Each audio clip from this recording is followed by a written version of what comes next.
சுறா மீன் உணவில் சேர்த்தால் கிடைக்கும் முக்கிய நன்மைகள். 1. உயர்தர புரதம். உடல் வளர்ச்சி, தசை வலிமை, காயங்கள் விரைவில் ஆற உதவும். 2. ஒமேகா-3 கொழுப்பு அமிலங்கள். இதய ஆரோக்கியம் மேம்படும், கொலஸ்ட்ரால் குறைய உதவும், மூளை செயல்பாடு நல்லதாகும். 3. மூட்டுவலி மற்றும் எலும்பு பலம். சுறா கார்டிலேஜ் மூட்டுவலி, வீக்கம் குறைய உதவும் என பாரம்பரியமாக நம்பப்படுகிறது.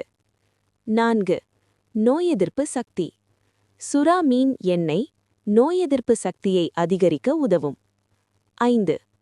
தோல் ஆரோக்கியம். தோல் பிரச்சனைகள் குறையவும், சருமம் ஆரோக்கியமாக இருக்கவும் உதவும். 6. இரத்த ஓட்டம் சீராகும். இரத்த ஓட்டம் மேம்பட்டு, இதய நோய்கள் அபாயம் குறையலாம். கவனம்: சுறா மீன் பெரிய கடல் மீன் என்பதால் பாதரசம் அளவு அதிகமாக இருக்கலாம். கர்ப்பிணிகள், குழந்தைகள், இதய, சிறுநீரக நோயாளிகள் அளவோடு மட்டும் உண்பது நல்லது. வாரத்திற்கு ஒருமுறை அல்லது மருத்துவர் ஆலோசனையுடன் எடுத்துக்கொள்ளவும். தயவுசெய்து எங்கள் சேனலை சப்ஸ்கிரைப் செய்யவும்.